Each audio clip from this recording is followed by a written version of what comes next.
I can say is that's a nice stage. Yeah, that's how S2000 must be driven, right? Yeah, I'll give it credit. It sounds well there. I hope you're not pointing fingers at someone we know. No, No, not we at actually want to all. give the But Navy credit. Clint, what do we call our guest tonight? The silver sleeper or the silver fox or I'm, the I'm, general? I'm, I'm not sure tonight, Patrick, because that picture behind you with the guy sticking out his tongue is quite worrying. So, Yeah, I can't make up my mind whether I should sit like this or like this. yeah. So, They're I both think, dangerous. yeah, they're both dangerous, right? So, I think to no further ado, I think Derek can introduce himself and tell us more about himself, right? Now that can For take the all for the night. audience. We've only got an hour and a half. Please, don't let him loose just yet. My Well, I'm wife is up on baby disappointed. duty. I'm Welcome, disappointed. I Derek. thought it was 3 hours tonight.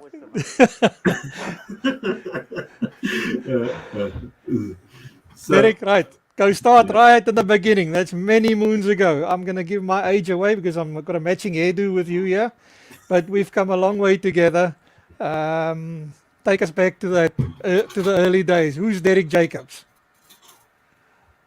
First of all, good evening, everybody. And I would like to thank everyone for giving me this opportunity.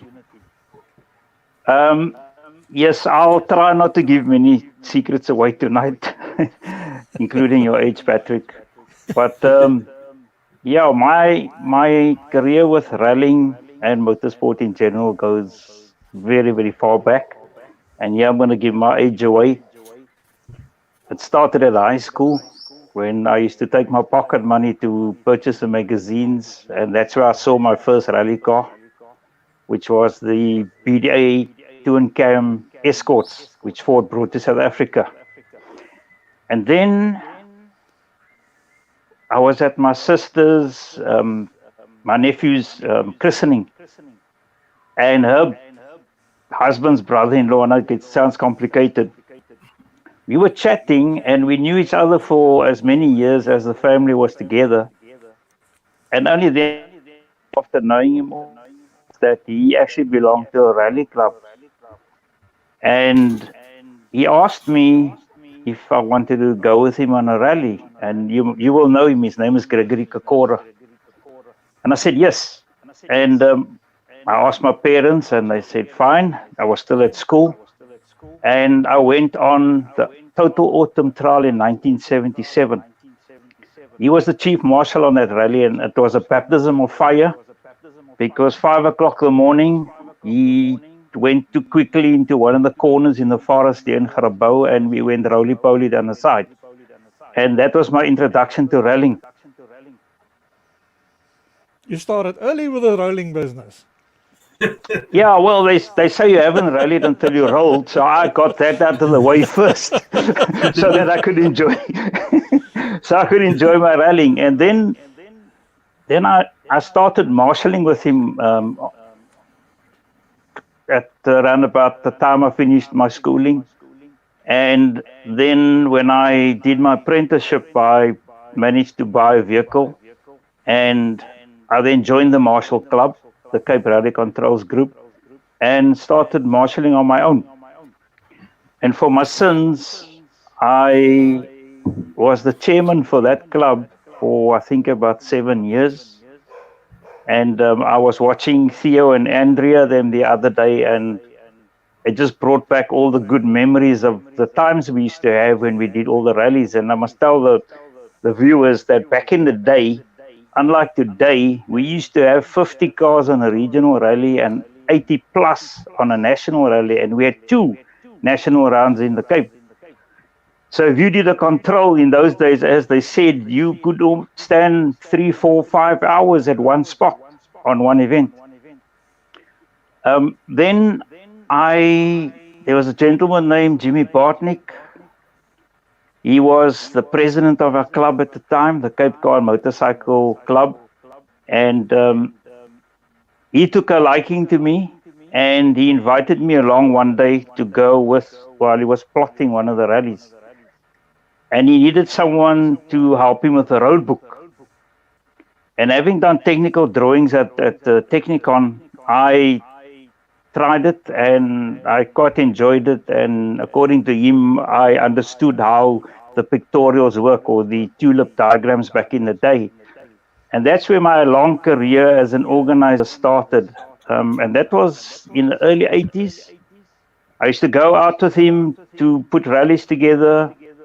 Then I met the likes of Bill Bright, Robert Mall, the late Sonny Bonafide, and all those gentlemen. And I started working with all of them. And at the age of 32, I became the youngest grade A rally clerk of the cause in South Africa, because the total autumn trial became a national rally and it was dumped in my lap because Western Province Motor Club lost their sponsorship at the time. And we were ideally placed to pick the rally up. So, yes, and then one day, one of our club members, Dennis Pillay, he had a rally car, which I think was known as Checkers. It was a rear-wheel drive Corolla that had blue and white blocks on. That car was driven by Arthur Shea and navigated by Piaris. They were driving zero vehicle on one of the Western Province Motor Club's events up on the West Coast. And Dennis asked me if I was interested in navigating for him. Now, you must remember, up until that time, I'd drawn road books, I did check runs. The closest I came to a rally car was to go for a spin when someone went testing. But I never really navigated at speed. And we did the rally up the West Coast, and unfortunately the car only lasted 3 stages, true in Arthur Shea fashion. It goes before it blows. And whilst the rally was short-lived, I then realized this is something I can do. Then my next foray into navigating was with the late Sergei Esterhazy. Now, I know the viewers are already counting by this point in time, and I'm sure we're still on one hand at this point. But just for the sake of the viewers, I've navigated for 34 different competitors, including one woman, 6 Namibians, the rest South Africans. And I've also been in a host of motor cars. And Patrick, there was a name that you forgot to mention right at the beginning of the show. One of my nicknames was the Whore of Rallying, and excuse the word, because of all the drivers that I rode with. So I went with Sergei Esterhazy, and we finished 5th overall. That was my second rally. He had a 2-liter, 16-valve Exaro van der Merwe, a Golf, which he bought from Volkswagen. Then I went with another few drivers, and the late John Edis popped into my office one day when I was working at Motorsport South Africa, and he told me his brother was going to buy a rally car. So I said, okay, I've got the season to complete with, I think I was with Mark Stefan at the time, and we were leading the Class A championship. And I said, look, I want to win that championship if I can. And then I'll consider going with Kobus Edis. And what we did was we went and did the Tara rally. Now, up until that point, my connection with the Tara rally was marshalling. Because in 1990, we were asked to bring a group of marshals, and Theo and spoke about it on his show. And we decided to go and do the rally. In those days, the Tara rally was 3 days, and the total distance was just on 1,000 kilometers. I mean, today, it's about a third of that distance. And we did that rally, and bearing in mind that up until that time, Kobus had done 3 rallies with Henry Isaacs. Kobus was purely a spectator, but if there was someone that I rallied with that had talent, it was him, because he got into that car. And when we did our first regional rally together, which was the Somerset West rally that started at Somerset Mall, we came 4th overall on that rally. So, and up until then, Kobus was finishing 32nd, 27th, bearing in mind, like I said earlier, there were 50 cars in the championship. And it just went from strength to strength. And if I look back at the rallies we did over the 7 years that I navigated with him, I don't think there was less than a handful of rallies that we actually finished outside the top 6. We even went on to win a rally. And yes, I know I never talk politics, but we were the first fully brown-faced team in this country to win a rally overall.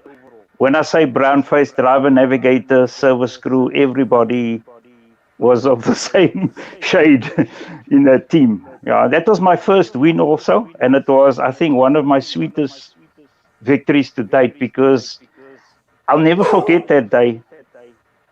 Before we left work to go on that rally, I just had this strange feeling, and I picked up the phone to check where he was, because we were on our way to, I think it was Hermanus or something. It was a night rally. And my words to him, I remember as if it was yesterday, I said to him, "We're winning this rally tonight." And in his true Afrikaans fashion, he said to me, "Jacobs, is jy gek?" And I said to him, "I'm telling you, we're winning this rally tonight." And we did. We went on to win the event. That first victory is always the sweetest one. Yes, the first one, there were many more after that. I think I won a total of 11 events overall. But there were also class victories which I attained at national championship level. Now I just need to to put things into perspective. I never wanted to be a works navigator. As funny as that sounds, I didn't want to be a works navigator. And when I was offered the opportunity to navigate in the Volkswagen Junior team, it actually proved me right, because you don't rally the same as you do when you're privateer. Maybe some people enjoy that, but I didn't.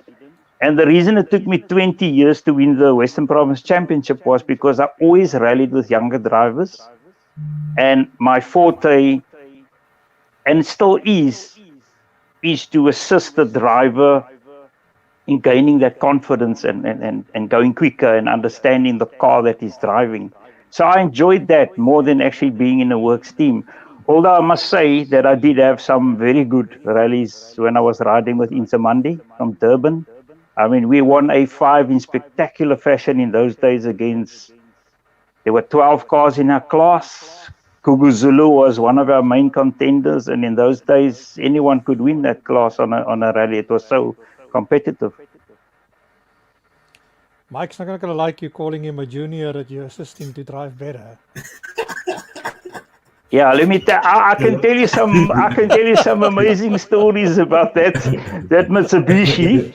And I can tell you, I will call him a junior driver, because if he remembers our very first rally or first 2 rallies in that motor car, he almost scared himself into another blood group. Well, that still remains one of the most beautiful cars ever in the local rallies. That is one of my unique. That is one of my favorite cars. That is one of my favorite cars. When I talk to people about that motor car, whilst it didn't stop as quickly as the S2000, it had some awesome speed, and it handled like a dream. Okay, now since you started this now, so I'm going to throw the ball into the court and say you've been with 34 different drivers. So which one did you enjoy the most? You should ask me which one didn't I enjoy the most.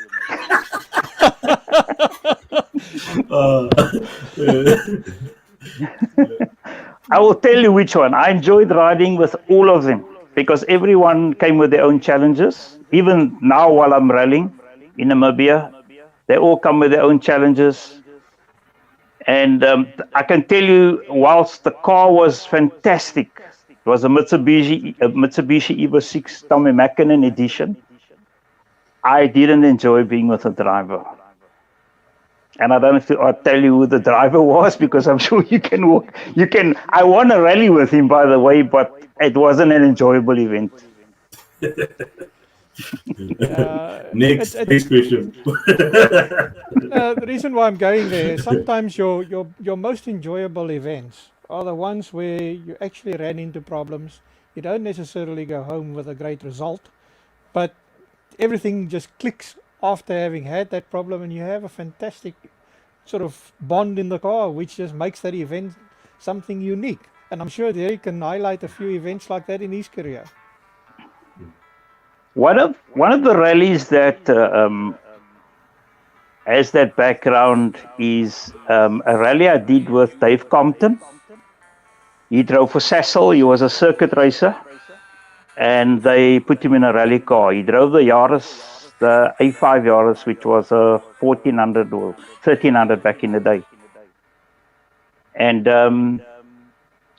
I got a phone call from Rod Herring the day before the rally, and he asked if I was interested in riding with Dave on the Border Mountain Trail. Now, you've been to Aliwal North, and you know that rally, a driver and a navigator has to click, and it is one of the most awesome, fastest, and most dangerous rallies there was on the calendar.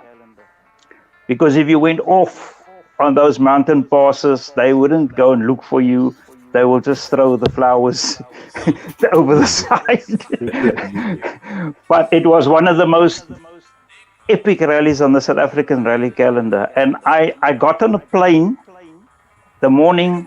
I ended up in Bloemfontein. I drove down to the rally. The next day, we didn't have a reconnaissance in those days. We still had the DVD and the notes. I had to sit and spend as much time with the DVD as I could. But I rocked up there not knowing Dave at all. And that was something that I never usually did. I always liked to know who I was going to drive with, because I would check them out first to see, you know, how they drive and how they think and what goes through their mind. Because believe me or not, how the driver's head work is one of the most important things when it comes to rallying. And I don't have to tell you that, Patrick, because we always talk about drivers that don't listen. But anyway, I got in the car with him, and the very first stage, we went off at the hairpin and we almost went down the side of a mountain, of one of the mountain passes.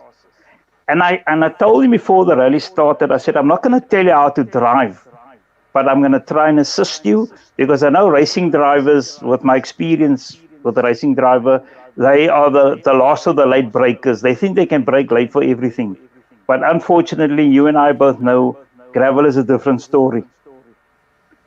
And once I got him to change his brake points, we started making gains in the rally. And I mean, there was 14 cars in the class on that rally. It was the first time we were together. And after day one, we were like 7th overall in the class.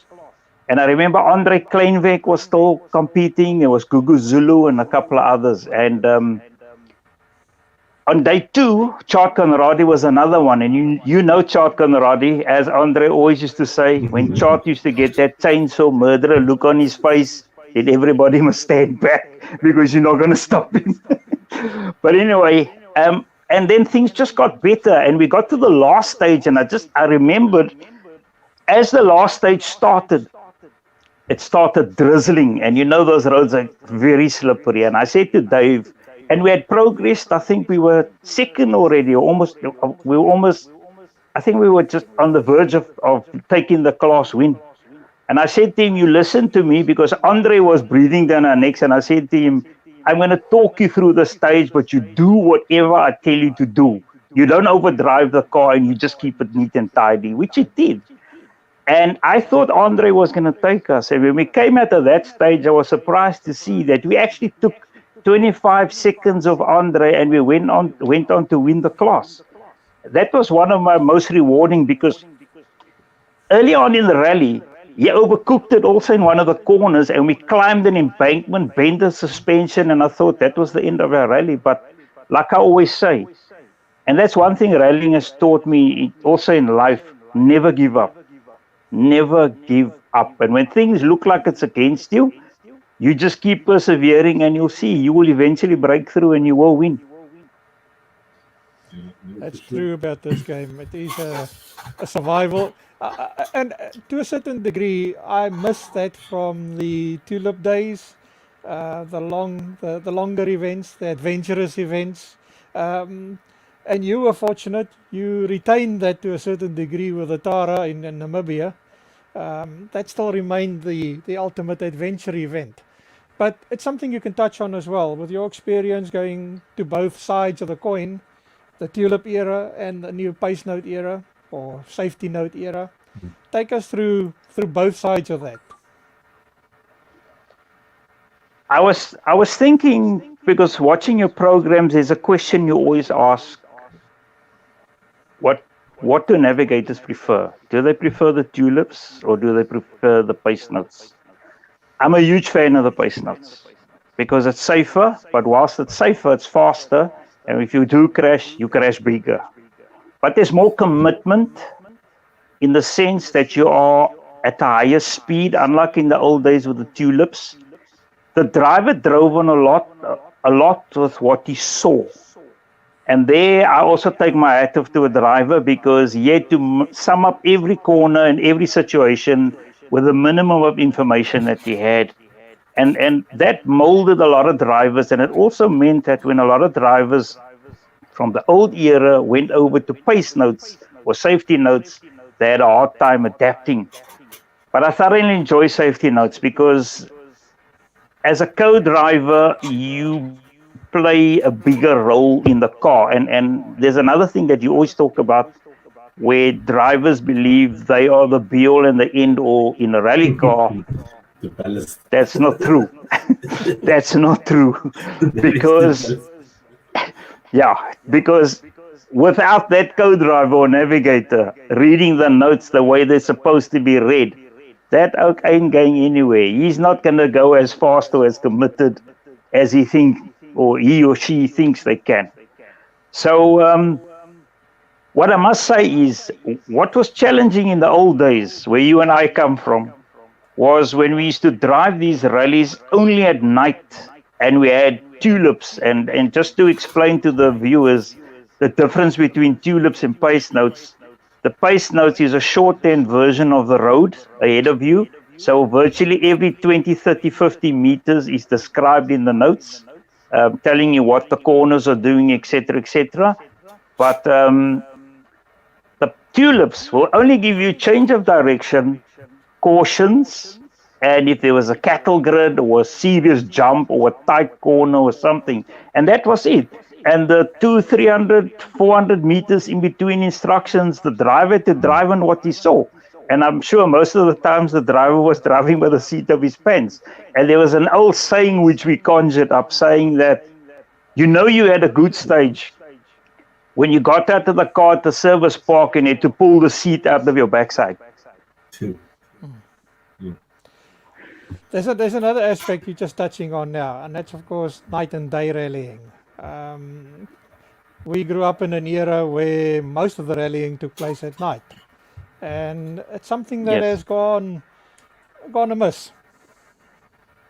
Yes, I prefer the rallying at night.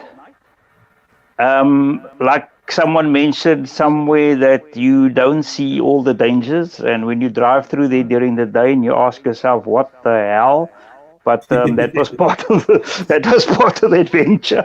But I think we seem to have been quicker at night than we were in the day. You were more focused. You only had that tunnel vision in front of you with the lights, and that was it. That was you and the elements, and off you went. But I thoroughly enjoyed the night rallies, and there was one thing I always did. I used to run back then, and I was relatively fit. And when everybody started flagging here, 2, 3 o'clock in the morning, I was still ready to go, and that made a big difference. Was it only a case of your fitness that gave you the edge, or did you the challenge of you just mentioned now that we make the statement that you're faster at night than during the day, and there's some stages where you can literally prove that, like Katbakkies and Skitterykloof and those places. Most definitely the guys were faster at night than during the day. But as you grow older, people don't like staying up that late. So it became a little curfew. easier. It became easier during the day. Look, I must tell you, even when I was organizing rallies back in the day or at night and competing at night, there were times, I think it was 4 o'clock in the morning, I would ask myself, what the hell are you doing here? What are you doing here? Derek, you put all these experiences of yours into a book, and I believe there's a phase 2 on its way. Tell us more about it. Yeah, firstly, I'll give you a bit of background to the book. I fell out of a rally and I was standing amongst the spectators and I could hear from the chatter that was going on there that all the rocket scientists there didn't have a clue as to how the sport they love to watch actually works. And I came up with this idea to write this because I decided I'm going to explain to everyone from an organizer, competitor, you name it, from all the angles in rallying, how it actually works. And that's what I did successfully. And I managed to offload close to 1,000 books. And they tell me in South Africa, if you sell between 1,000 and 2,000, you are successful. But I would like to take that one level up, because what I did with the launch of that book, and you must remember, it was a self-publishing and it was by word of mouth and it was done on Facebook and, talking to people. I donated a percentage of that money to an orphanage. And I was thinking the other day with COVID times, I want to refresh the book, but I also want to set a challenge because there's a lot of motoring clubs out there, not so much rally clubs because we know what's happening there, but motoring clubs or groups of motoring enthusiasts. And I thought to myself, with COVID, and a lot of people losing their income and the poor are getting poorer, I would like to do something where I take a portion of the proceeds and donate it to a feeding charity, because one of the things that's closest to my heart is children, especially children that go hungry. And I was thinking that there's a project I'm working on at the moment, which I'm going to announce shortly. It's called Wheels to Meals, and I want to challenge all the motoring fraternities in South Africa to be part of that. And I'm going to put the book up for sale, a refreshed version of it. I'm going to put the book up for sale, and the portion of the proceeds will go towards a feeding scheme. Because my aim is to try and feed 300 children a day for a full year. Well, that's quite a noble goal to go for, and I sincerely hope that comes to fruition. But you also, as you speak about one topic, we roll on to another. Another element you touched on now. When we started off in the Cape, there were 4 rally clubs. Then you added the Witzenberg Motor Club as the youngest one. But you guys, or Cape Car and Motorcycle Club, have got a real history in the Western Cape. I'm laughing, eh? Yeah. There's different names for the club. There's the acronyms. There's different acronyms for that one, and I think the one that is more suited to that is the Cape. You know what I'm talking about. But I'll say it: the Cape Coloured and Muslim Car Club. but let's be realistic about it. It certainly had earned its place in rallying, and even though after the so-called change in the country, you even considered closing down the club. And the bottom line to me is no, you don't change your history. You're proud of it, and you make sure that it goes forward. And in that sense, I think CCMCC have certainly stood the test of time, and you've had some brilliant people involved in the club. You've also had a Western Province champion in that club by Ines Marutka. And I believe if you look back on the history of the club now, you can actually write another book. Well, funny you should mention that, because I've already started. Sorry, I'm laughing at I've already started. I've started with so many things since COVID that I actually need to get to a point and finish them. And I'm also glad we touched on the subject of the rally clubs. And I'm going to say this, and I might not be popular for saying this, but the Cape Cod Motorcycle Club was started with good intentions back in the day, and I'll give you a bit of the history of that club also while we're on here. And there were good people that set good groundwork for the formation of that club, and the principles through all the years. And I mean, I'm a product of that club, and I'm still a life member of that club today. And I had a long history with that club. The club was very innovative in its days. I can tell you a few stories there back in the day. You know, the arrowing, you saw the picture of me stapling an arrow onto a pole there earlier. We used to arrow the way, let me rephrase. The way we used to arrow a rally was with the green at 100 meters before and 2 red arrows, which we call the gate, which you went through, right? And I will never forget, the late Vic Proctor was an MSA observer, or that time it was still AA Motorsport. He was an observer on a rally because we did things to such a high standard.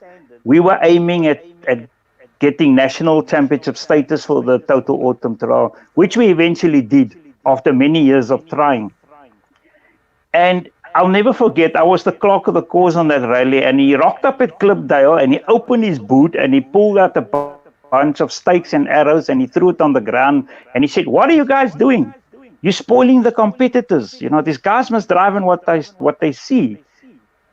And it wasn't many years after that when that became the standard of arrowing, which we still have today. And the other thing we also did, we were one of the first rally clubs to actually draw the road book on a computer. That's difficult. You got to carry the computer with you on the event then. No, no, we drew. We did a lot. I mean, I remember having a brother-in-law who was an architect.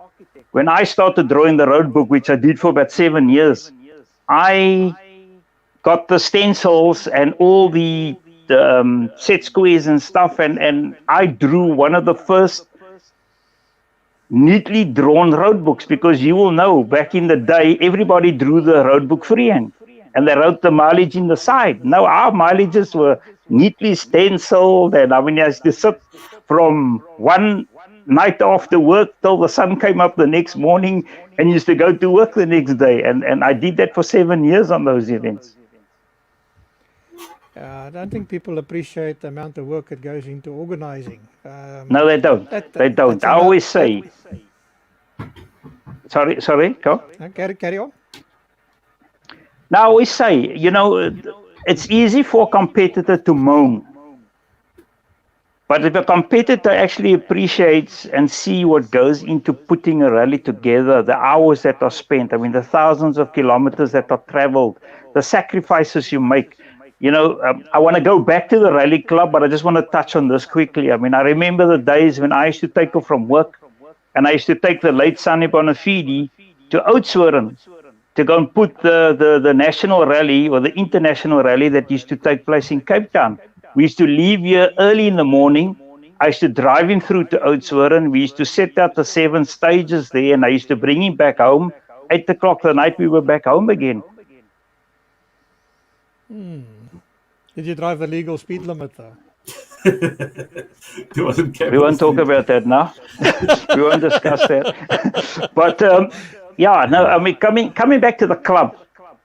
I mean, we all know the Cape Cod Motorcycle Club was famous for the Senesta Rally. We all know that. I mean, even when I spoke to Andries van der Walt the other day, who lives in your neck of the woods, by the way, we still talk about the Total Autumn Trial. And he said the Total Autumn Trial had one of the best prize givings that he ever attended, including the after party with Jimmy Bartnick and company.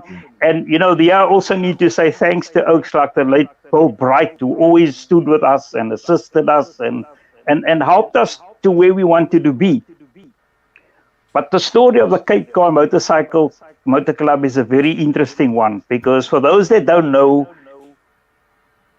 the Killarney racetrack came into being around 1952. And I found this out the other day. That little stretch of road that goes from the gate to the right of the subway down to CP's clubhouse, that used to be the main road to Marmarie. And the municipality built a bypass, and they gave the Cape Metropolitan Car Club permission to use that as a drag strip, even although it had a little bend in it between the trees. And then in 1952, the Cape Metropolitan Car Club went to the FIA and asked them for funding to purchase a section of the Potsdam farm to build a racetrack. And they got a massive sum of 20,000 Rand in 1952. And they built Killarney in the layout that we know it today. But back in the day, if you know the history of South Africa, we weren't all allowed to go to certain places. And there was a group of people who were businessmen, lawyers, garage owners, people that were affluent in our society. When I talk about our society from where I come from, and they wanted to go racing, and they wanted to watch racing, but they couldn't go to Killarney. They weren't allowed to. So what they did was they approached, which was now the Western Province Motor Club, and they asked them if they could make provision for them to actually come and watch the racing. So they built a stand on the left-hand side of the subway down the back street. And this is where our people went and sat and watched motor racing at Killarney. And it was on that stand that the foundation for the Cape Car motorcycle was laid. Because back in the day, and here's another story I found out just lately, we couldn't rally together either. So CCMCC had their own rallies, which were regularity rallies. And there were 40 members or cars in the club, and each one had a turn to organize a rally.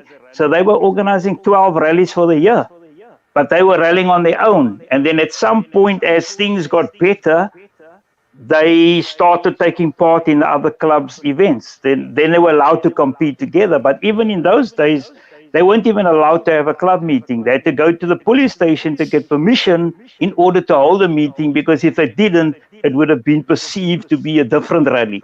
You know, not a motorsport rally, but a political rally. Yeah. So there's another story that needs to be written there. You are 100% right. There's another story that needs to be written there. Absolutely. You know, I don't like talking politics, and I would like to make the statement that I had the privilege of joining into rallying very young as well. And in my whole time involved in the sport, color was never an issue as far as I'm concerned. You were always Correct. just another competitor. And I never experienced personally any negativity as far as that's concerned. I considered everybody in rallying this at the same level, and it was good in the sense that you knew about half the field eventually, you could say, was from CCMCC at one time. And it's fantastic actually to see. It must be one of the motorsport categories in which I would go as far as to say that was the least influence as far as politics are concerned, because you never noticed it. It was just rallying. And ralliers depend on each other. It doesn't matter who you are, you depend on each other to survive. In other words, if something goes wrong, it doesn't matter who's following, you're going to assist. And the same applies the other way around. And to me, that was a good foundation to start off in the sport with an atmosphere of that nature. That was you 100% correct there. I mean, there was an incident, I don't know if you can remember, or maybe you weren't involved yet at that time, where there was a rally. Those days we used to rally just over Salaris Pass in the forest there in Grabouw. And the rally had its prize giving in and around Somerset West there somewhere. I can't remember the details exactly. And the venue where the prize giving was held after the rally on the Saturday afternoon was one of the few day rallies back in the day. When they saw this whole mixed group coming in there, the owners of the place started getting a bit agitated to the point where everybody got up and said, you know what, we're not going to stand for this. We'll move to another place. And they left. And this was Bill Bright and all those guys back in the day. So you're right when you say that, politics never played a role in rallying, especially in the Cape. What was also very healthy is the eventual. I don't know who Pops Robert was, I must be honest. He came before my time. But I did enjoy the Pops Robert Interclub series, which was a championship which consisted of hill climbs, rally sprints, regularity rallies, all kinds of motorsport on a very friendly yet very competitive basis between the 5 rally clubs. It was very competitive, whether the guys wanted to admit it or not. They took it very seriously to defend their club's honor at these events. And it was fantastic to see even champions in rallying would turn up at a property event to support their club. And that was magic. It's a pity that fell away, but it fell away because the need for clubs have somehow deteriorated. And that to me is the biggest problem in local motorsport, in South African motorsport, is people tend to forget you need the club member to organize events, to host events. They're the workers, they're the guys that do the dirty work to make those events work. And now you say they're not needed anymore. And that to me is so sad. Okay, where I'm working at the moment, I have close contact with the FIA and all the world governing bodies because of my job. And the one thing that is lacking today, which is something the FIA is very strong on, is grassroots motorsport. Now, the Pop Robert series in Cape Town back in the day was grassroots motorsport because that's also where rallying started. With regularity rallies, which was, for those that don't know, time and speed and distance, and had to calculate, and you had tables, and you wouldn't allow measuring instruments, etc., etc. So it was quite challenging. And some events are still run on those bases these days, like the classic rallies. The Dakar is basically run on that principle as well. So there's a big need for grassroots motorsport because with everybody concentrating on their needs and agendas in South Africa, unfortunately, rally died a painful death. And there's nothing to at this point in time, from what I understand, to rejuvenate it and regenerate it. And I'm not talking about the Western Cape, because the Western Cape, I think, stuck to the plan. But the rest of South Africa, it's dead. If you look what's going on, it's actually a sad state of affairs. So I think we need to go back to basics. And there are many tools available from the FIA at this point in time, which you can apply for, such as slalom kits and gymkhana sets and rules and regulations for those competitions and timing equipment. And I think we need to go back to that, because you will remember when you attended those events, the guys were riding in their road cars. Even the top ralliers were there in their road car. Absolutely. And that to me is, it's easy to turn around and say, ooh, we've become so safety conscious today that you don't want people to run without a roll cage and a 6-point harness and a racing seat and 6 fire extinguishers and everything like that. I'm not anti-safety at all. I certainly... I can vouch for the fact that you need safety. I've been on the wrong side of the sport. But the bottom line is still that you need the guy to come and test his hand at the sport in his road car, in a safe environment, and from there he can progress to something bigger and meaner and more expensive. Unfortunately, the sport is expensive. And the only way to entice newcomers to try it would be to bring them as youngsters in their road cars. And honestly, I believe the Pop Roberts series, to a large degree, also assisted in road safety, because what you learned there made you a safer driver on the road. It's not just about speed. It's not about just going as fast as hell. You develop skills while you're doing those sports. Yes. Regularity rallies are on public roads at normal speed, but you learn how to do a regularity rally. You're not allowed to be early. You're not allowed to be late. In a gymkhana, you are learning the limits of yourself and your car.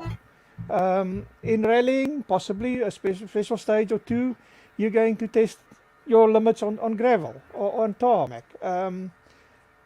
The Pops Robert series really is a requirement as far as I'm concerned, and should be brought back. Look, I think the world we live in today, including social media and media can be a good thing. It can also be a bad thing. And the reason I say this is because we've created this perception around motorsport. You switch on the television or you watch something on YouTube, and everybody wants to aspire to what they're seeing there, but they don't actually know where to start. Because a lot of people, and this was one of the reasons I also wrote the book, is because people have this idea, everybody wants to be a rally driver. Everybody thinks they start off on a Mev, and everybody thinks they Serge Damso. And it's not that easy just to step in where they think they can step in. So I think we as organizers and clubs, we need to go and take stock, and we need to look at how do we get these guys back into those categories of motorsport and get them on the right road. Because there's something I always tell competitors: you don't have to be in an S2000 to have fun. You can be in your road car in a parking area in a gymkhana, which you guys did a hell of a great job to organize, and you can have just as much fun because of the skill, etc., and the discipline that's involved. You don't need a 3 million rand S2000 rally car to do that. And this is the perception we need to change to get the people we would like to come and take part in those things, and for them to grow from there. Yes, there were people that were fortunate enough to step into works machinery or ex-works machinery or start at the level close to the top. But not everybody can start there. Not everybody's by the means to do so. Not everybody wants to go there. They just want to arrive and go home tonight. Exactly. Yeah. Exactly. And the one thing is also so to understand what you're going through. Right? It's not just about getting into an S2000 and it's understanding the sports, understanding the rules. I think that's one thing you'll definitely touch on also is the rule book, because to have fun you need to understand what you're getting yourself into also. So yes. I think that's one thing that's lacking also. Now you're touching on the rule book there. You mentioned you were the youngest clerk of the course, grade A clerk of the course. That's something we have a serious shortage of at the moment, and that is qualified officials. And when I say qualified officials, you don't expect everybody to be walking around with a ruler in his hand and checking on everything, but you do have to have a measure of discipline applied to the sport. You don't go play rugby without knowing the rules. You don't go motorsport without knowing the rules. And the bottom line is you need somebody to apply those rules in a consistent and fair manner, so that the playing field always remains equal and level for everybody. And fairly. That's your biggest concern, is you don't want to be beaten in an unfair manner. You want to face a guy and beat him in a fair way. And you, as much as you expect him to do that, you want to give him a fair playing ground as well. But officialdom is something that requires dedicated individuals. You need to qualify yourself in that field. And when I say that, even competitors need to apply themselves more to the rules and regulations of a game. It's amazing how little time people take to read the rules and regulations of any competitive sport. I can tell you why. I can tell you why. and it's not a culture that's unique to South Africa. It happens in Namibia as well, and other countries that I go to for motorsport. We are part of a world where everybody has this freedom of choice, freedom of speech, and they believe they have the right to do whatever they want to do, despite there being rules and regulations. And life comes with rules as well, not only motorsport. And I like your comparison you made with rugby, because that's an example I always use when I present a seminar for clerks of the courses and stewards. And because of that, people have forgotten about the rule book. They always believe that they're right and they can do what they want to. And the only time they pick that book up is when that rule doesn't play in their favor. Now they will use that book and they will try everything in their power to try and gain an advantage using the book, which they never read in the first place. Now, coming back to the officials, other than the marshals, people like clerks of the course and stewards, their lives are becoming more difficult these days because of those attitudes of the competitors. And not everybody's like that, but there's a big majority of them that are. So people are scared because they want to do what they enjoy. They want to manage the event, but they are scared that they're going to be challenged in such a way that it becomes unpleasant. And I've had those experiences, and the people that I train have also had those experiences, to the point where some of them have just got up and walked away. And they said, you know what, this is not what I signed up for. So the sport loses on the one side. But what the competitors don't understand is that they're also losing on the other side, because those people are getting less and less. Absolutely. If I can take the Tara Rally as an example, something that really impressed me in 2013 when I attended the rally there was the young kids that were doing the marshalling on that event, who stood out in that desert in the sun with very little assistance for hours at a time. And I don't need to explain that to anybody in Namibia. Everything is miles apart. You leave those kids in the middle of nowhere, and they stand there with a smile on their face. And you've got some grumpy competitors arriving there, expecting them to be all friendly and happy when they get there. But you can easily make their lives miserable. And the bottom line is, appreciate them, because they are making your event happen so that you can actually compete. They might be inexperienced. They need some advice. They need some assistance in doing it properly. It's easy to criticize, but give those guys the opportunity to shine, and they'll be back for more.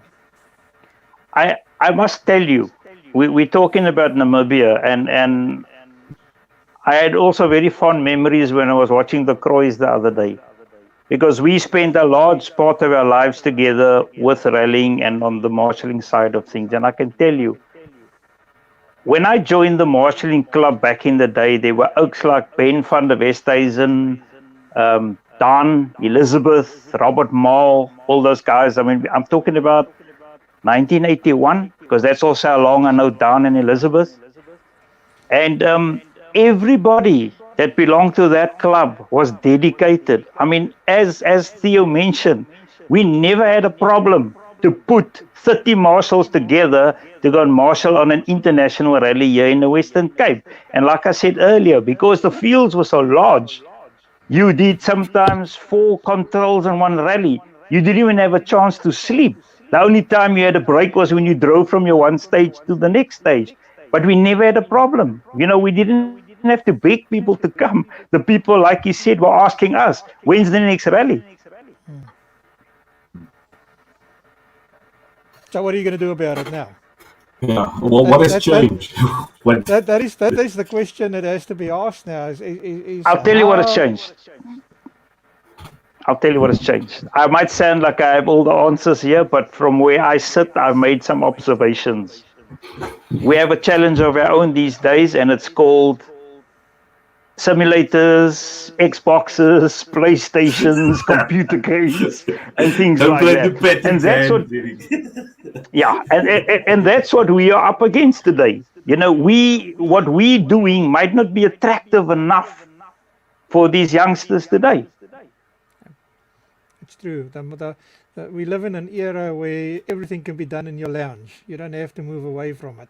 And Yes. that to me is a serious concern, because nobody gets outside to enjoy the world around them anymore. Correct. Derek, you have So moved up. what you going to ask me next? Well, you are now in a position where you are viewing motorsports from a very different perspective.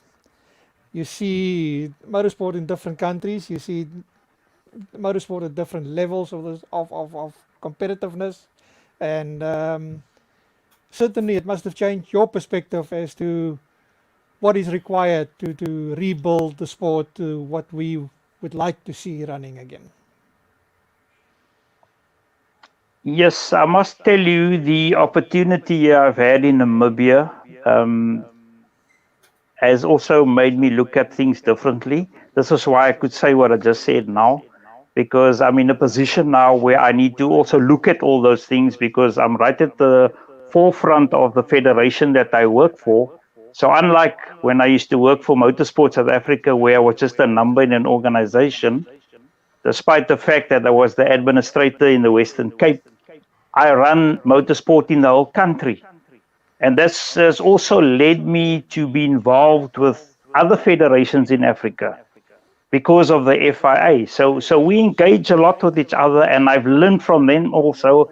And I also need to tell you that other than Kenya that does the WRC now, South Africa and Namibia are two of the most advanced federations on the African continent when it comes to their programs and their systems that they have and their training and all those things. And I think it's also because South Africa and Namibia used to work closely together back in the past. But yeah, I see things from a different perspective now. And I'm always trying to reinvent things, reinvent the wheel, because we're all experiencing similar problems, not only here in South Africa or Cape Town, Namibia, and across the rest of Africa is the same. The good news is, over the years, Namibia, or Southwest Africa as it was then, and the Western Cape had a very healthy relationship. And we always saw cross-border visits between competitors, specifically in rallying. And Yes. it's something that still happened. Unfortunately, the recent pandemic created chaos everywhere and put a stop to it for a while. But I certainly hope that will pick up in the future again.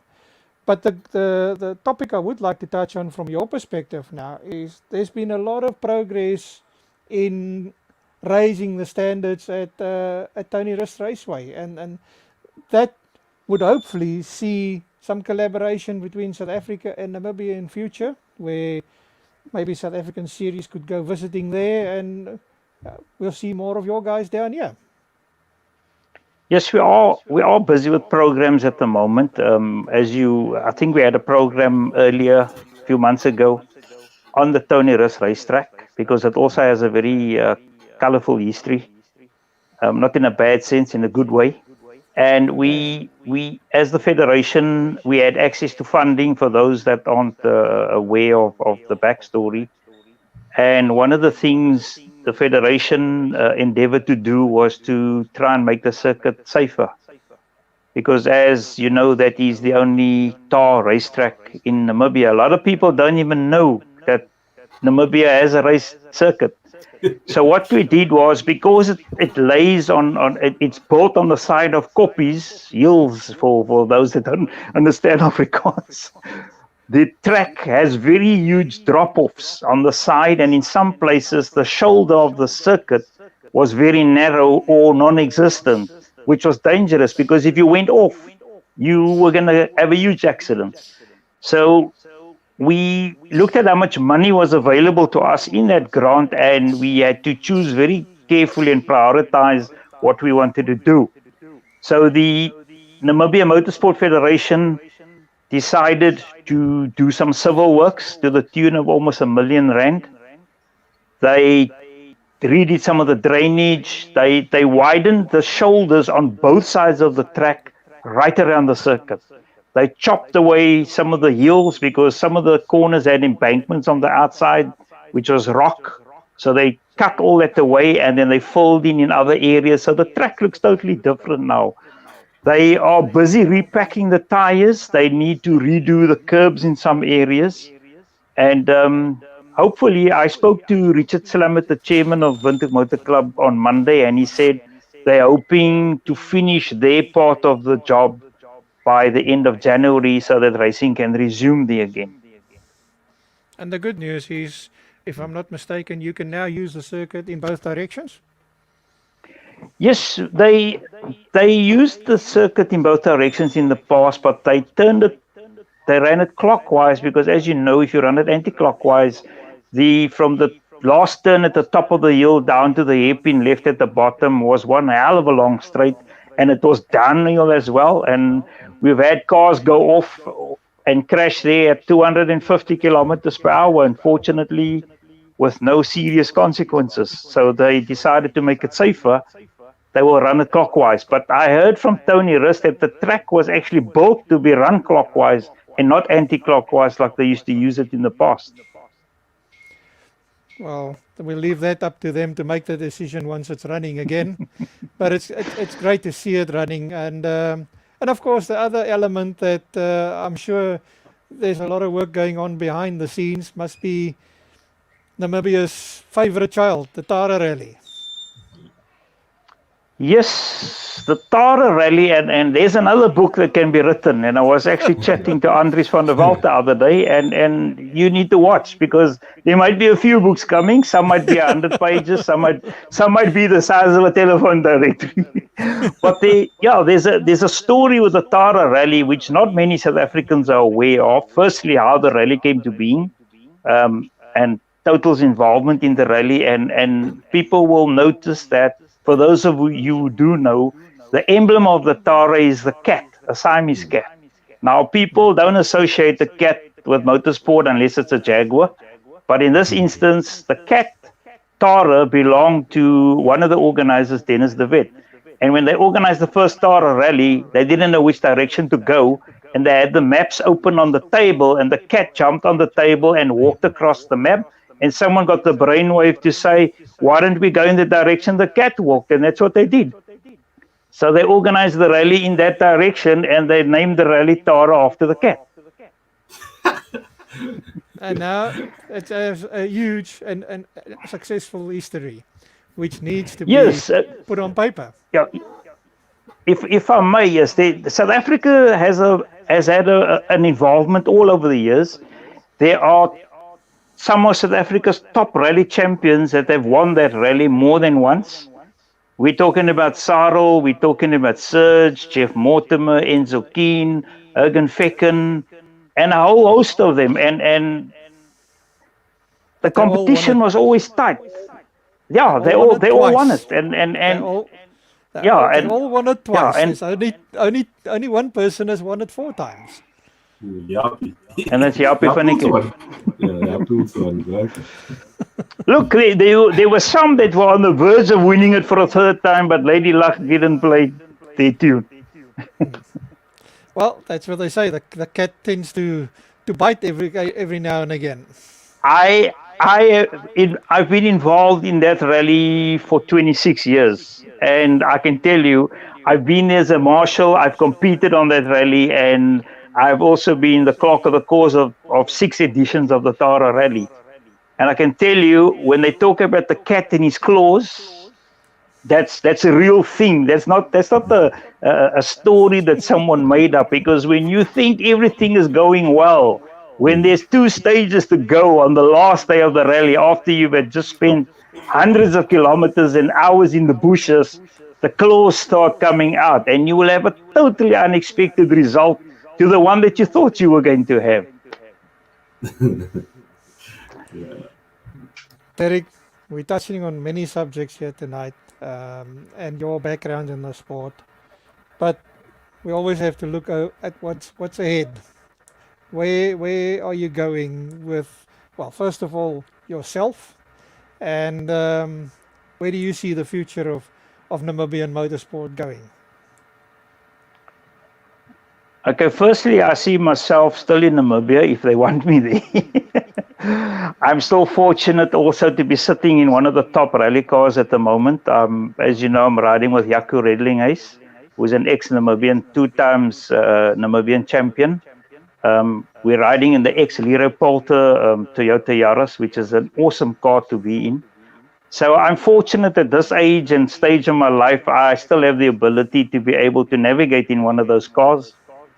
I love what I do with regards to the administration of the sport. And I said to someone one day, no matter what I did in my life, no matter what type of work I did, I always ended up back at motorsport. And one day it came across my mind, and it's not that I was wishing it, but you know how these things happen. I just got this thought that maybe that is my calling. Maybe that's what I was meant to do on this planet, because nothing else seemed to work except my venture into motorsport. So I'm fortunate and I'm blessed with what I'm doing, because I don't feel like I go to work. To me, it's not a job, because it's something I can do with my eyes closed. But I also have to say thank you to everybody that helped me along that road, that gave me that experiences that I am putting to good use today, and made me what I am, where I am today, and to be able to do the job competently that I'm doing. Coming back to the future of motorsport in Namibia, it's in a better place than it was 6 years ago. There's been huge changes in motorsport in Namibia. People don't believe when we tell them we've got 10 different codes, cars and motorcycles, rallying being one of them. We've got fast-paced, dirt oval, circuit racing, drag racing, motocross, enduro, off-road or cross-country as they call it. And we've got 6 national championships in those 10 codes. What I can tell you is the politics that used to be there has simmered down quite a bit, because I think the changes that were made was more to the betterment of the sport. And but you always have politics. Motorsport is politics. I always said, and it's funny that you ask about my future. I always make a joke saying that when I finish with my career in motorsport, I'm going to go and apply for a job in politics, because if you want to learn politics, motorsport is one of the places to be. So, go. Carry on. I rather avoid the topic of politics. Yeah, no, we all try to, but unfortunately, some of us are in that position where you can't avoid it and you need to deal with it. You know, you can't walk away or shy away from everything. Some things you need to take head on. But I think the future's bright for motorsport in Namibia. There are programs coming up in the new year. The FIA is huge on women in motorsport. So they've made girls on track programs available, which involves karting programs, simulator racing. So we've got a massive program which we have applied for funding for. And we will know in January if we're successful. And if we are, we're going to be rolling it out across Namibia to see if we can find the first Namibian female driver or rider, because we do have women in motorsport there. We have women on committees. We have clerks on the courses. We have officials, marshals, timekeepers. We have few competitors, cars and bikes, but we need to do more. On that topic, something I didn't ask earlier, with the revamping of Tony Wrist Racetrack, will it now qualify for motorcycle racing as well? No. Unfortunately not. A lot of work still has to be done to make it safe for motorcycles. You know, the track was built with cars in mind, and even with the work that we've done, whilst it's safer for cars, it's still far from being safe for a motorcycle. You do have some talented motorcyclists from that side. We only have to mention the name Slamet, but we see him in action at Killarney more than anywhere else. Even on the rally side, we saw the other brother down here with a certain Silver Fox navigating. But it's good to see that even though they are restricted in their own country, that these talent still shine on other circuits. Look, there are some talented motorsport competitors in Namibia. We also have them in motocross. Just this weekend past, we had 3 competitors that took part in the Roof of Africa.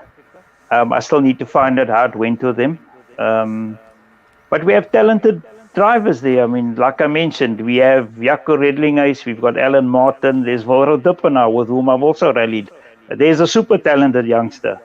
I've driven with Richard, I won't mention Oswaldo. Oswaldo's a Sunday afternoon rallyist, and when he does get his act together, then things can go well, as you see in the picture there. It can end up in a victory, but you also can't decide to pull out your car in the morning of the rally and dust it off. But anyway, we won't go. That's a story for another day.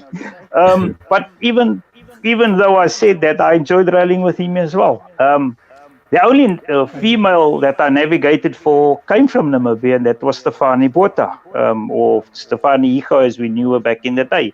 And she was also extremely talented. It's just a pity that her rally career was so short-lived, because, she could drive a S2000. Well, there's certainly a bright future ahead. Hopefully this pandemic will disappear. And I think that's possibly the thing that influences everything the most at the moment. It restricts traveling, it restricts gatherings of people, it restricts motorsport in that sense. So let's hope and that we see a world returning to normal, if we can find out what normal is these days. And A new normal. A new normal. Sorry, Patrick. I noticed that your co-host never asked me any questions. Is he just there to fill the screen, or what is his position here? No, I'm listening, right? Because I know Patrick normally sends me a message afterwards. I've covered the first half. I've covered the first hour of the program. It's now up to Clint to carry on. I want to touch on my time as a co-driver, because I think that is also what earned me notoriety, and there's a few things I want to mention. We talked about. I want to interrupt you just there. The term co-driver and the term navigator. Ooh. Must I explain it? Yes. The ballast is Okay. For the purpose of the rules and regulations, a navigator is a navigator that doesn't have a driver's license. Okay? A co-driver is a navigator who is in possession of a driver's license. And there's a reason for this. And we had an incident on a WRC rally where Peter Solberg, when he was driving the Citroen, he hurt his back on a jump close to the end of the rally. And his navigator, Chris Patterson, was allowed to drive the last stage or two of the rally because he was a co-driver. And he had a driver's license. Now, if you had a navigator who wasn't in the possession of a driver's license, that is where your rally would end.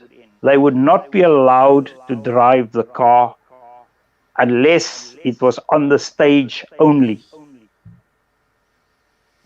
Does that apply to motorsport worldwide? Yes, sir.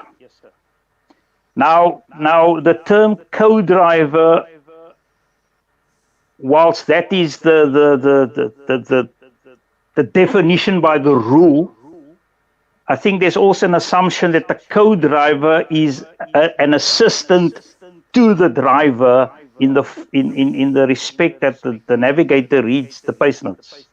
So I always used to say, I drive the car from the left seat. We have had the situation where we have had drivers that did not have legal driving licenses yet because they were underaged. And you Learner's had licenses. You had the co-driver driving the cars on open sections in between stages. Whilst That's the allowed. driver would, but that puts that whole concept in a bit of a other perspective for people to maybe understand it a little bit easier. We had Ashley Ag Smith take a South African class championship without actually holding a legal driver's license. Yes. Well, you don't have to only look at South Africa. You can look at Europe. Color of Impera. He was allowed to drive in certain countries at his age, and in other countries he wasn't allowed to drive. So he had to go and make sure he got a driver's license in one of the countries so that he could drive in the countries where legally he wasn't allowed to drive. And I mean, what's he now? He's 18 or 19 years old. 19. Next world champion. Well, certainly there we go. Great talents. There we go. Okay, I've interrupted you. Now But you coming, carry on. but yes, coming back to navigating. There was a time in my life where I would like to have driven a rally car, and I have driven some rally cars. And you can ask Kobus Edis this. I've driven his cars just as quick as he's driven them, and one or two other cars as well. But that was only in testing or practicing. But I always wanted to be a driver, but I had the opportunity as an apprentice to purchase someone else's rally car. They were building a new car, and you know Gerald Bessison? Gerald Bessison had a Mazda RX-2, which he rallied, which he then sold to a guy by the name of Raymond Phillips. Mr. Dolly used to navigate for him, so Mr. Dolly will know the car, and Mr. Dolly will know who I'm talking about. And they were building a new car. So they sold that car to me, and after they'd stripped it, and then I started assembling it in the workshop, but they got to a point where they saw that my car, whilst it was their old car, started looking better than their new car. And they had too much work on that car, and they came to me and they said to me, listen, is there any chance that you want to sell this car back to us? So I said, yeah, I will sell it back to you, but at the profit. But at the same time, I then also realized that if you want to go and drive a rally and be the owner of a rally car, you needed deep pockets. And I didn't have deep pockets. So I said to myself, if I can't get behind the wheel, I'm going to sit in the other seat. And that's what I did. And I was, like I said, I was thankful to Dennis Pillay and to Sergei Esteizer, who gave me those opportunities to get me starting. Because before I went with Kobus, I rallied with Martin Esteizer, who was another talented driver. And I mean, we had fun. I mean, like I said to you, with the exception of the one rally that I did with the person, I don't want to mention names here, all my rallies were fun. Not once did I sit and say, you know what, even when we crashed, and I mean, I had one horrendous accident in Port Elizabeth. Kobus and I went down the side of the mountain. And before we went over the side of the mountain, was also 9 o'clock at night. The last thing I remember seeing was what I thought was bushes. And we went through these bushes. And the next day when we went to have a look at the scene where we went down, the bush was actually the top of the pine tree, which was a couple of meters tall. We went right through the pine trees and we landed up on a roof, I don't know how many meters down at the bottom, and continued rolling until another tree eventually stopped us. I mean, that rally, Kobus ended up with a neck problem. The cartilage in the cushions squeezed out. He had to have screws put in. I was fortunate. I got out of the car with a cut on my finger and 2 cracked toes, missing spectacles. It was brand new. And I'll never forget, Kobus is lying in the ambulance and they want to cut his racing suit off so they can attend to him. And he's lying there half dead and he's saying, no, you're not cutting my racing suit.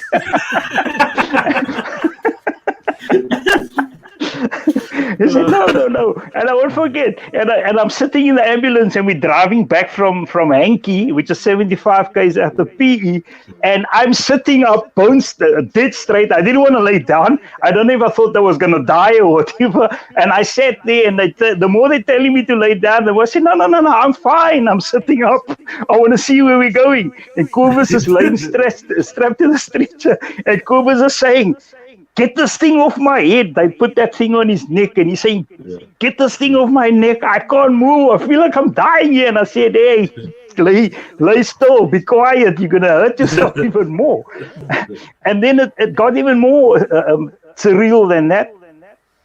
When we rocked up at the hospital in PE, so they're wheeling us in for x-rays, because when I got out of the ambulance, I then realized I'd broken my 2 toes. I think my foot went up under the dashboard. And so they took Kobus off because he was the more seriously injured of the two. And I'm sitting there waiting, and I hear this commotion in the reception area. And in comes another 2 wheelchairs with another 2 ralliers in. Dolph Coetzee, the late Dolph Coetzee, and the guy he was navigating for. They had rolled just after us. So we all ended up in the same hospital sitting chatting to each other, all in wheelchairs. You know, it's actually amazing to think that if you look at where rallies go, and especially those in the forest, and if you just mentioned the Border Mountain Trail, there could have been some very, very scary accidents over the years, and still the rally, in general, rally proves to be very safety conscious, and though there are big accidents, rarely does people get seriously injured. You know, you mentioned earlier that safety is not negotiable, and that is something I always say. Excuse me, having driven in all the different types of machinery, and I don't have to explain to you guys how quickly things happen and how quickly those cars actually go. You know, they're deceptive. You don't realize how quickly those cars go, and the only time you realize they're going fast is when you need to stop, or when things go wrong. And this is why I always say, you know, because of where we ride, in between trees and over jumps and over mountains and those things, you need to make sure that your equipment is of the right standard, you know, because I shudder sometimes, like Thorsten Pye and even Clinton Sassman. I saw a picture of him here earlier. Those BMWs on a tar road, they're serious. They make serious horsepower and speed. And you put that on a gravel road and your equipment is not right, that's a recipe for disaster. You know, if you crash, you're going to crash big. I mean, Thorsten Pye is testimony to that. I mean, they were fortunate to get away as lightly as they did with that motor car. But while I'm talking about Clinton, there is something else that I also, if I should say, hold the record for. I've rallied with 2 fathers and their 2 sons. I rallied with the late Dougie Kleinweg and Andre, and I rallied with Clinton and with Keegan. And Keenan is one of the most talented youngsters that I ever drove with. I won't forget the Ceres rally where Alan Martin them all came, and there was S2000s and in N4 Subarus, and we were in a 2012 Corolla, and he said to me, "Uncle, do you see all these cars here?" He said, "What do you think is going to happen today?" And I said to him, "My boy, you drive your own rally." I said, "You're talented enough to drive your own rally." I said, "You focus on what you need to do, and you listen to me today, and we'll see what happened at the end of the day." And we came second overall. And when the rally, I think that's where we're standing with the trophies there, with Liz. And when we walked up to fetch our trophies, he said to me, "I never believed that we would finish where we finished today." And I said to him, "No, if there's anything that you learned today, it is to focus and put your head down. Don't take your eye off the ball, and you will succeed." Now, Patrick knows we had the best fun with Patrick on a night rally. Him and Indian. I want to tell you something about Patrick. Patrick made fun of Patrick made fun of me the other day. Hey? Patrick made fun of me the other day. There was a rally recently in Swakopmund where I earned the Triple Crown as a co-driver. I got lost on the stage, which I never did in my life. I clocked in late at the next control because we got lost. And then 2 stages later, I clocked in early, which was the first time in my life as a navigator that I clocked in early. But it wasn't all my fault, okay? I will share the responsibility, but it's not all my fault. Derek, the bottom But I line want to is, tell you, no, but wait. But I want to tell you, and I want to tell the viewers tonight also. There was a rally in PE in the forest, and you were riding with Etienne, I think, in the Runix, and I was riding with Inzamandi. And there were two forks, but the second one we had to go right and not the first one. And it started getting dark. It was late afternoon, and it was close to Jeffreys Bay. And one of the top runners must have gone wrong and took the tape down. And everybody went down that road. And I said to Inzamandi, this is not the right road because the instructions are not making sense. We need to turn around. But before we could turn around, a car approached us from the front because we saw all these lights coming towards us. And we stopped. And guess who got out of the car? Yours truly, Patrick, lost. That was not a pleasant experience because the bottom line of that is finding cars approaching you head on in a stage is never a pleasant experience. Yeah. Especially in the forest. There's no escape route. If it comes from the front, there's no way to duck and dive. You did. You did. But certainly that's also something that will never change. The front runners like to take down the arrowing because it confuses everybody behind them. And in the forest with the growth, they leave good, solid, visible tracks. And if it's going in the wrong direction, it's easy to mislead you. But the bottom line is we made a mistake that night. And unfortunately lost a lot of time. But fortunately, everybody got back safe. Yeah, no, look, I think with that mishap on that rally, we were all in a fortunate position because when we all got back to service, half the top oaks were missing. I mean, Guguzulu was missing in action. They were all gone. I think they were lost for like 18, 20 minutes. And I mean, we just moved up the leaderboard. Well, listen, chaps, we are heading for an hour and a half. And I think behind the scenes, Byron's getting edgy now because he's the poor guy running the technical side for us. Without him, we don't have a program. So thank you very much, Byron, in the background. And thank you, Derek, for your time. Thank you for having me. Yeah, but before we sign off, I think it's appropriate we need to say happy birthday to the ex-Western Province champion that has been commenting the whole night here on the sideline. Morning. Yeah, happy birthday to Abdurrahman and wish you many more. Yes, happy birthday. There's another Cape Car and Motorcycle Club. It's another show, right? Yeah, it's amazing to think that they must hold some kind of record. I don't know whether it's an official record, but there was 11 members of the family involved in a rally at one stage as competitors, either as driver or navigator. And I don't think there's many families in the world that can be more enthusiastic about a sport than the Amley family. Can I just tell you something in closing about Mani? When Mani first rocked up on the rally scene, I was still a marshal in those days. And the only thing I remembered about Mani, he was always in the middle of the road, only when he was crossing it. You're getting to be very complimentary now, Mr. Jacobs. Look, I have to remember something from somebody.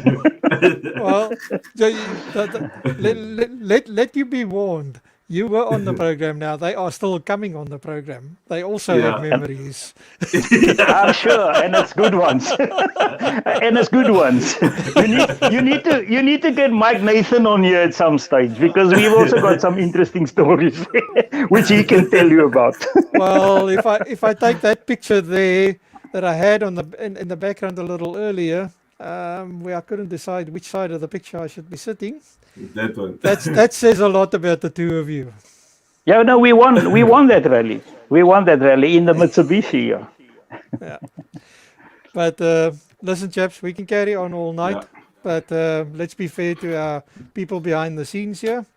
Thank you very much for your time. And thank you. We will certainly catch up again. Let us know when the books are making progress, and we can start. Sorry to interrupt you. I think when I do the food project with the Wheels to Meals thing, I would like to do something if it's okay with you guys. Chat to us and we'll certainly look at that. Yes. Okay. Cool. Thank you, gents. Thanks. And Thanks, everybody. Thank you very Have a good much. evening. Thanks, and good night, everybody. Thank you. good night to the viewers. See you guys. Ciao.